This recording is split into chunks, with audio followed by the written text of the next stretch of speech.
Bonjour à tous, on se retrouve aujourd'hui dans cette nouvelle vidéo avec une adaptation du jeu Casse-Phrase que je vous avais présenté il n'y a pas très longtemps sur ma chaîne. Je vous poste la vidéo du jeu original à la fin de celle-ci, mais en attendant, je vous laisse découvrir mon adaptation.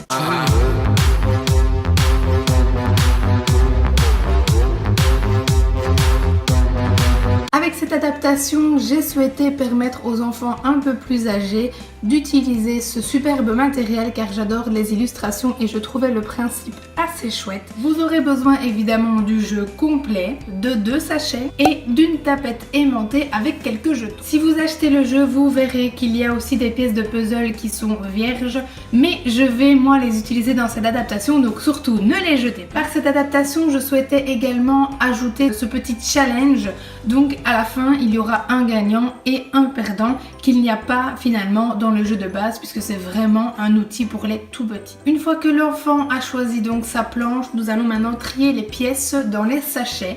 Donc je fais un sachet sujet et un sachet verbe et complément. Vous pouvez pour une partie plus rapide faire 3 sachets avec un sujet, un verbe et un avec les compléments, ce qui permettra donc de piocher plus facilement les cartes qui correspondent à son plateau. Je prends évidemment au préalable uniquement les cartes dont nous aurons besoin tous les deux et celles des 2 autres plateaux, je les laisse dans la boîte.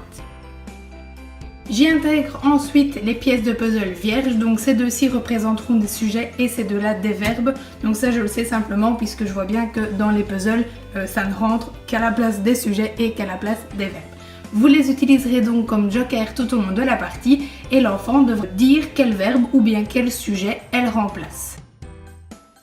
Ensuite donc c'est parti, chacun son tour, on pioche d'abord dans le sachet sujet pour tenter moi de remporter soit la sorcière, soit le dragon et lui soit la mémé, soit le bébé. Quand on a enfin le sujet, on va pouvoir passer au second sachet et donc remporter un verbe et un complément. Admettons que je termine ma phrase en premier, évidemment je devrais la prononcer correctement pour pouvoir poursuivre et ma seconde mission sera de trouver ensuite l'image correspondante, donc de la sorcière lave la voiture. Je peux alors poser mon premier jeton lorsque je trouve l'image qui correspond, je remporte mon premier point et là vous choisissez par exemple le premier joueur qui remporte 5 points pour arrêter la partie. Je remets dans le sachet le verbe et le complément puisque je pourrais les utiliser à d'autres moments de la partie. La sorcière lave plusieurs choses et le dragon également.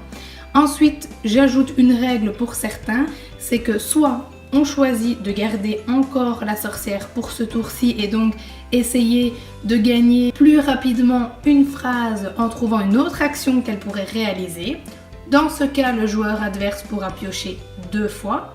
Ou alors, je décide, comme pour les autres, de la retirer et de tenter à nouveau ma chance en piochant dans le sac sujet. Je pourrais très bien donc retomber sur la sorcière ou le dragon ou malheureusement passer mon tour si je pioche un des sujets de mon adversaire. Voici donc pour cette adaptation qui j'espère vous aura plu. J'espère également avoir été assez claire et que vous aurez compris les règles car dans ma tête c'est toujours clair mais je ne suis pas toujours sûre que ce que je raconte l'est pour vous.